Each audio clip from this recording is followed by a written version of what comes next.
Siadaj, siadaj. Sit down. Brawo, brawo, bardzo. Bravo, bravo. Występ. An excellent performance, very competent. Świadomie panujesz nad klawiaturą. You have a very conscious command of the keyboard and the structure of the piece, which is very valuable. Chciałbym z tobą pomówić. I'd like to delve into some detail. Skupilibyśmy się na kwestii Let's focus on rhetoric. A wraz z tą kwestią And so my first question chciałbym się dowiedzieć od ciebie. Is what's the message którą odczytujesz z that you read from the Polonaise that you carry on to the audience? To jest bardzo ważne. Od This tego is very w ogóle important. zaczynamy, prawda? This is the starting point. Znaczy, w ogóle ten Polonaise, This Polonaise is unusual because Chopin initially wanted to call it a fantasy. Finally, he's decided to call it a Polonaise after all. Compared to other Polonaises, it is more philosophical, I'd say. It grows, but in the meantime, there is a major departure with the mazurka and different reality, and then it comes back to its philosophical nature. How about its character? What do you read from the text? Our task as artists is to interpret the texts we have. I think you need to be aware of the emotions contained in the piece, what we call them. How would you describe the atmosphere of the beginning and the exposition of the theme? Is it more dramatic or enigmatic or perhaps elegiac or heroic? What is your view? I wouldn't say heroic, like a mazurka. It's rather... Well, okay. You said a very interesting thing, that Chopin was not sure initially whether he would call this piece a fantasy or a Polonaise. I think that you take many things for granted in interpreting this piece. I'd like to turn around your perspective and think about how you can try and find in this Polonaise elements of interpretation, or play around with how this piece is brought to life under your fingers. The very beginning provides a great opportunity for seeking some improvisation, something that emerges from nowhere, and this energy brings us to the first explosion in an uncontrolled way. Let's try. Play ominously.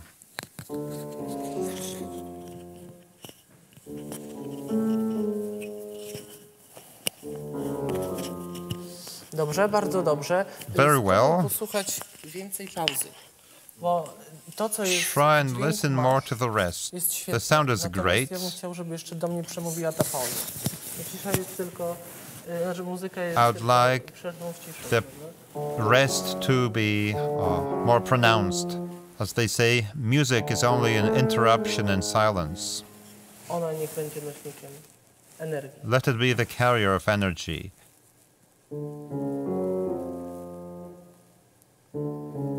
Dobrze, spróbuj troszeczkę. Try and stop. Spróbuj troszeczkę wcześniej zdjąć dźwięk. Stop the sound slightly sooner. Pauza. Rest.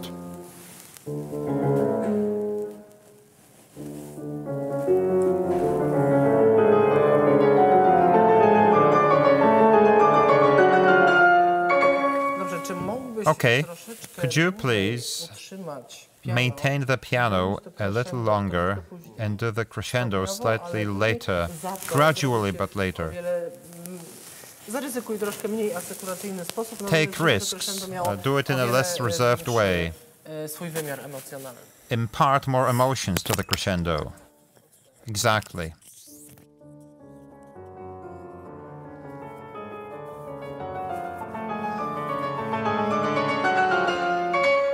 Tak jest.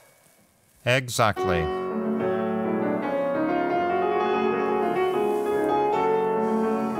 Dobrze, i potem... Good. After this, chciałbym, żebyś również odebrał energię z tego dźwięku. I'd like you to take energy from the sound and let it carry you over to the theme.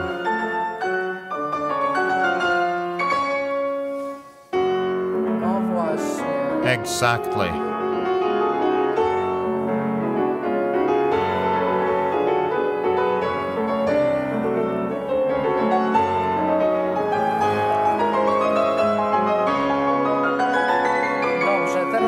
Zastanawiam nad tą ekspozycją tematu. Now I'm thinking about the exposition of the theme for the first time. Tak jak mówiliśmy, on się będzie pojawiał jeszcze wielokrotnie. As we said, it's going to reappear many times. Co możemy zrobić, żeby go pokazać w I'm taki thinking sposób, about what we could do to show it in a more enigmatic or elegiac way.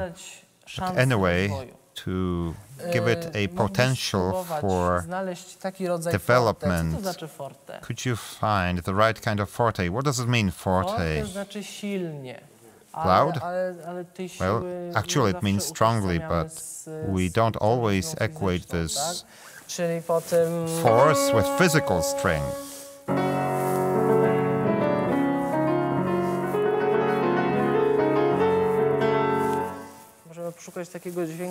So we can seek such sound. Another thing I'd like to draw your attention to is the perspective of thinking.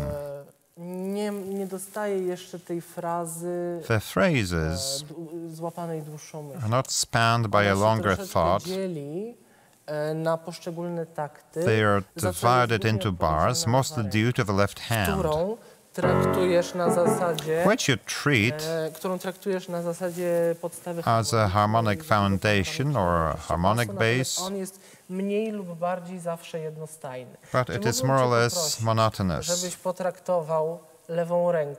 Could you please treat the left hand, even if you have the same F sharp, could you treat it like a phrase?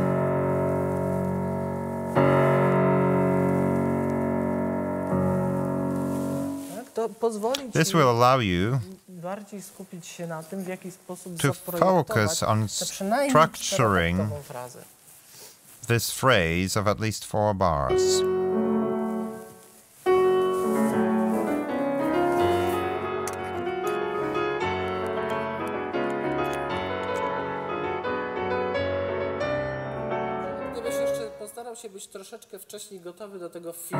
Could you try and attack the F sharp earlier, not at the last moment, because then you get an undesirable accent.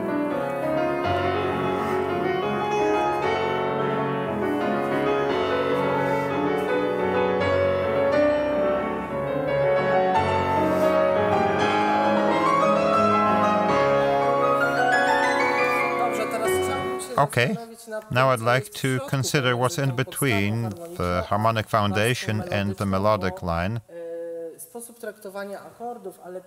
because your treatment of the chords and a rather dense pedaling make it impossible for me to track what's going on in the structure. Could you please alter your pedaling so that I could hear what's going on in between?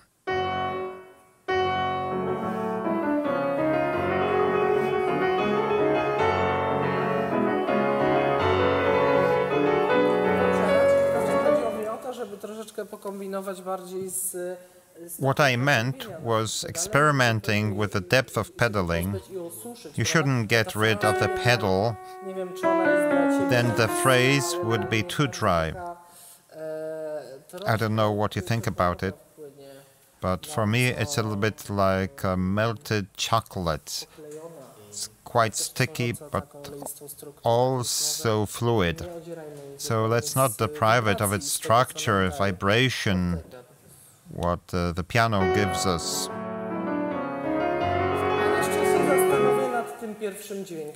Let's think about the first note. You attack it vertically. Try and get there gradually, bring it out of the keyboard. Use some cushioning with external elbow movement. May I? So that you can make the sound long and carrying to the end of the room. It's too evocative of aggression.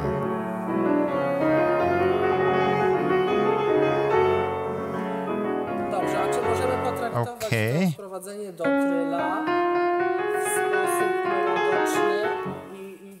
Can you work on the lead-in to the trill? Now think about what comes next.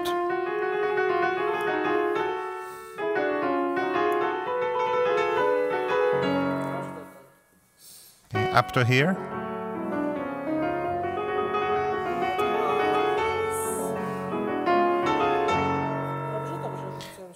It's fine.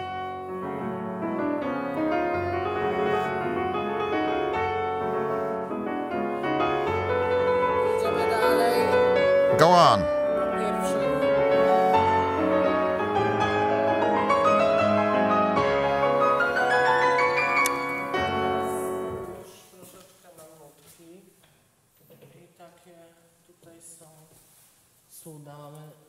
Okay, look at the notes here. This is the end of the slur and also a beginning. So you mustn't be too heavy here and accentuate it. Think about it.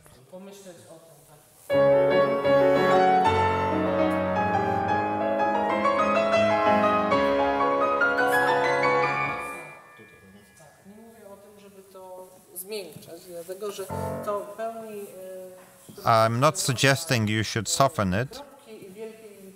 It's kind of a full stop and a capital letter, but not necessarily with a space in between them. Interesting. So do not send your energy down the key.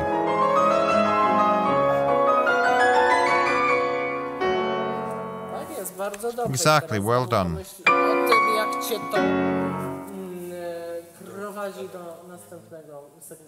Now think about it, how this leads on to the next segment. This crescendo can be like this. A little more. Okay, let's go on.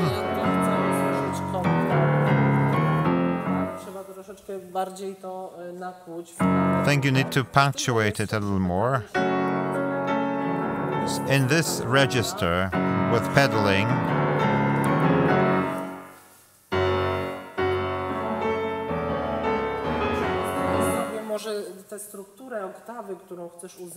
maybe this octave structure that you want to get should be based on your first finger.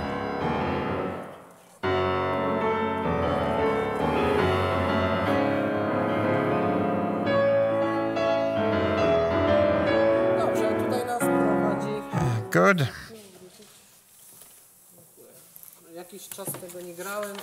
Well, I haven't played this for quite a while and it skipped my mind. Now, this leads us to a new mode. Sorry. A major. For the first time we get a major chord. Let's try and give some light to it and change the color.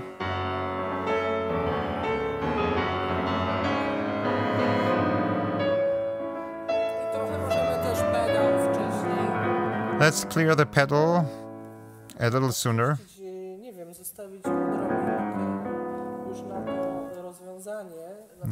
For the resolution of the trill, let's take a little breath there, so that all of this could be heard well in the auditorium, given the echo. Well done. You must find it by experimenting. We learn from experiments both successful and failed, and from the conclusions, so you'll find it yourself.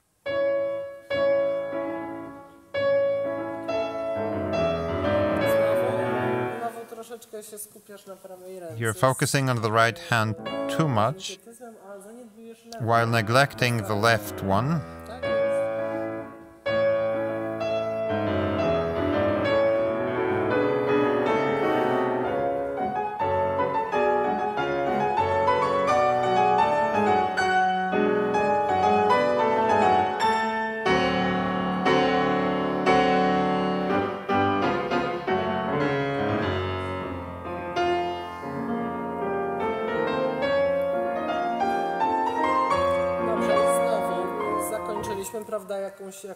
Okay, and again you conclude a section, and what do we have here?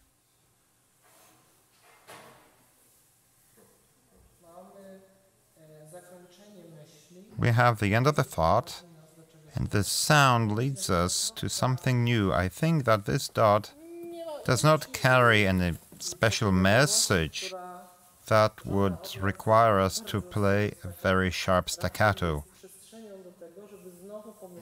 It rather gives us some space for bringing about change. We end like this, and again the question is, sostenuto forte. We are transitioning to a new mode, B flat minor. The question is, what's the message behind it?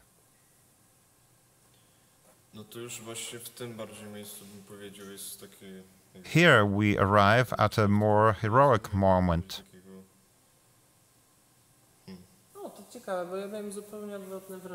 Interesting. My impression was quite the opposite. My impression was that you wanted to calm me down, lead me into a kind of darkness. Indeed, we have B flat minor, but then we transition on to A flat major. Okay, do it without hesitation. Let it be compelling. From this.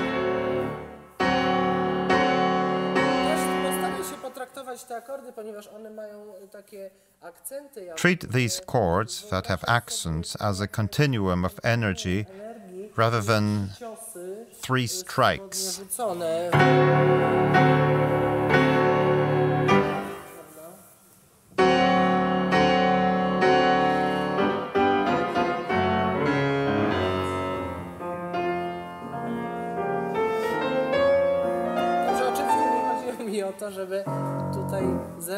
Of course, I didn't want you to do away with a dot, but rather think about the note as a point of transition leading to a new world, new climate.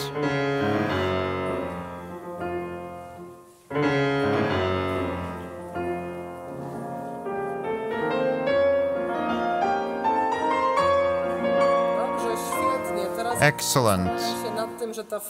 Now I'm thinking that this phrase, it's very vocal. Now you have a tendency to throw your hand in an uncontrolled way at the end of the slur. 99% of the cases, it's prohibited. We mustn't do that. So I'd like you to think about how to help this.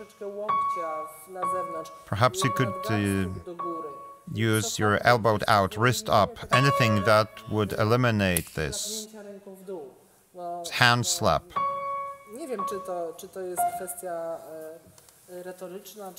I don't know if this is a rhetorical problem or an issue of a bad habit during your work, but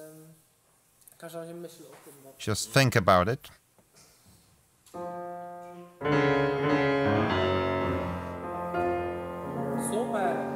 Great.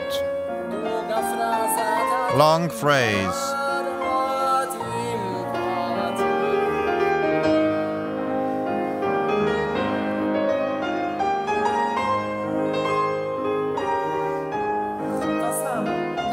The same thing. You changed the color very nicely. You showed the difference between the modes. I understand that you would like to play the A flat major more brightly, but avoid this.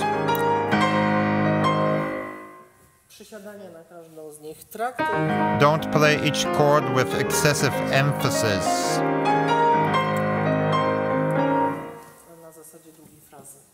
Use a long phrase.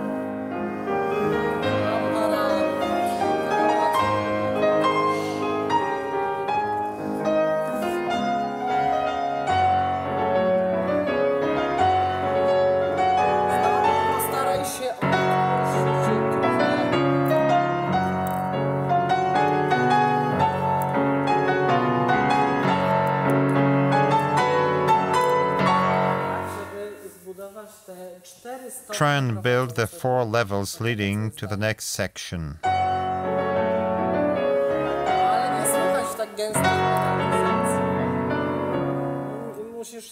It's too dense. Maintain finger contact with the keyboard. Maybe half a pedal.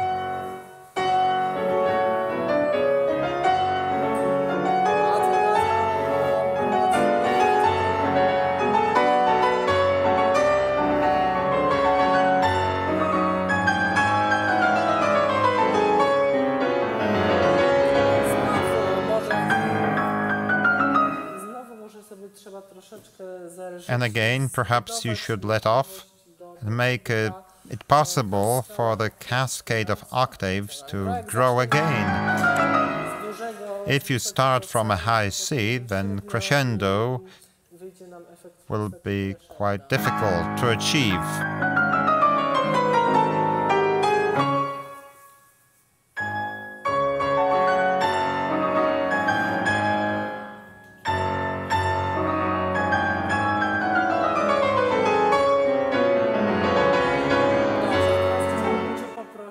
Now I'd like to ask you to treat the octaves melodically, just like any other melody in this work.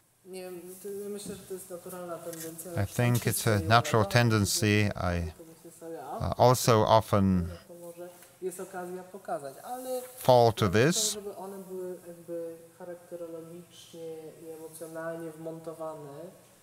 It's something to show off. I used to do the same thing when I saw octaves, but I'd like them to fit the ambience of the Polonaise in terms of their character.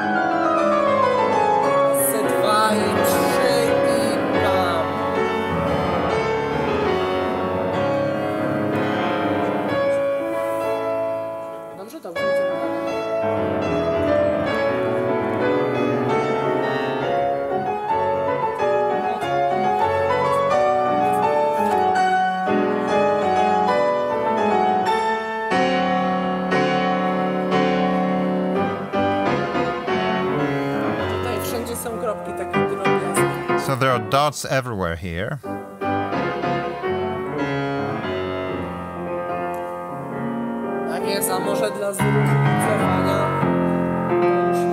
Perhaps for difference, no longer dots. Let's go deeper in the keyboard.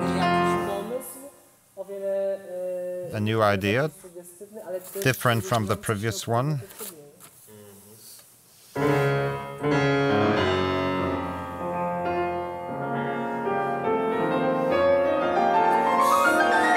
Wonderful. The first bar of the new section was great.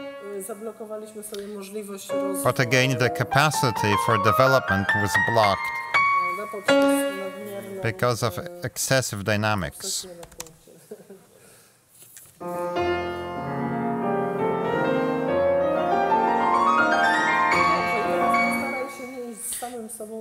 Stop competing with yourself. You're going up with the octaves and you need to fit in the pulse. Play it more widely, try and sing the sounds. Melodic octaves.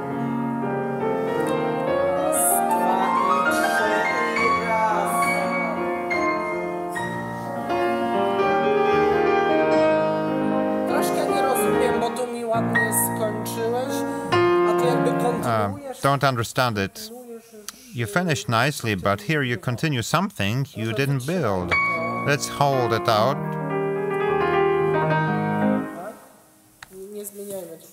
Without a sudden change.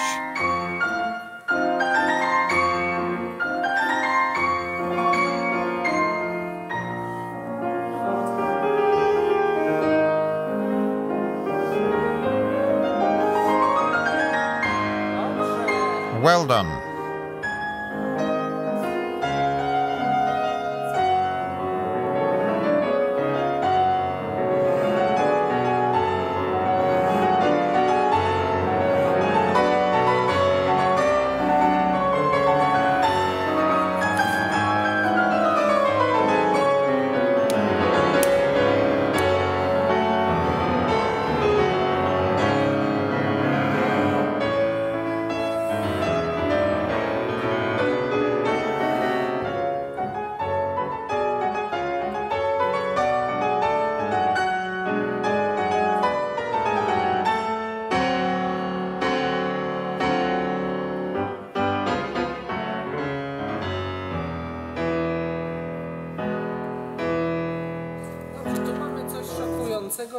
Okay, we have something shocking here, but I haven't been shocked yet. But before that, a few words about the pedal on the scale. It's a little muddled. There are two methods to address this problem. Either to use a half pedal from the beginning and be very cautious, or gradually release the pedal. The second method is more interesting, but also more challenging. Let's try again, more slowly, but pay attention to clarity, because the last statement of the theme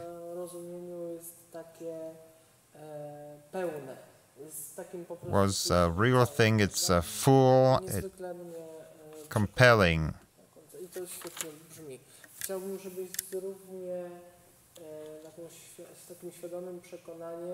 I'd like you to consider other variants with lower dynamics and more colors. We don't need to use all the means to the fullest extent. We can look for other solutions. Let's try from the A flat major, perhaps, or here, as you find it easier.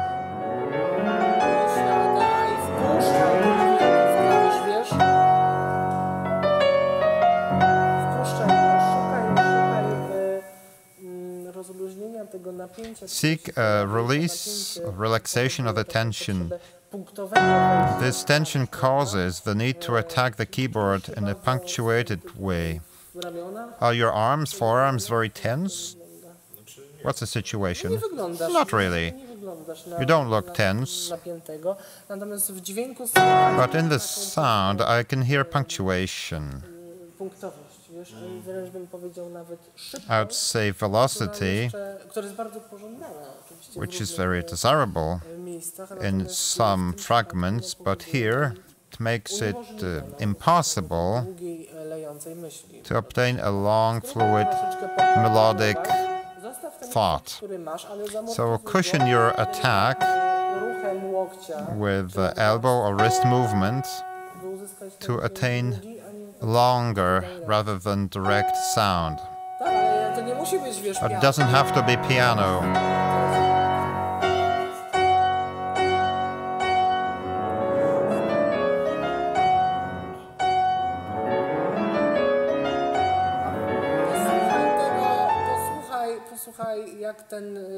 Listen to how the sound emerges from the phrase.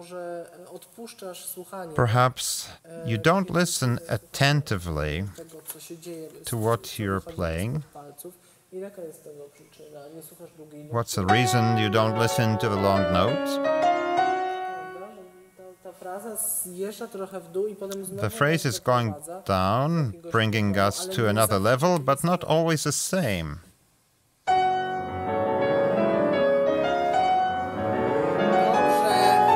Excellent. Build more levels.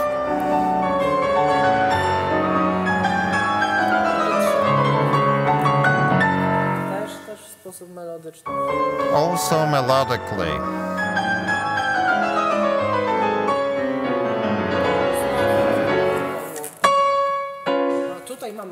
Here is tenuto.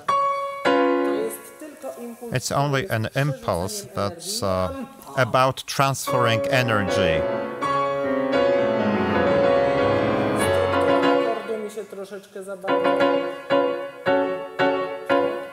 It's a little too slow.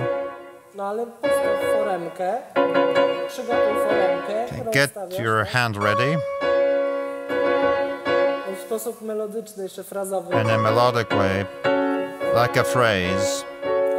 Exactly.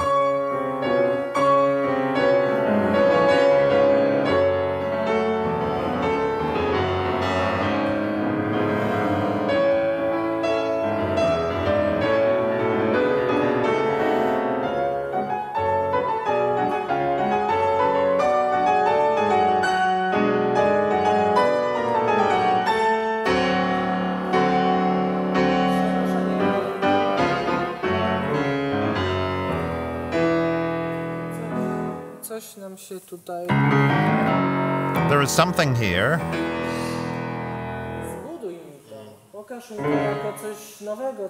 Build up to here. Show something new, something strange.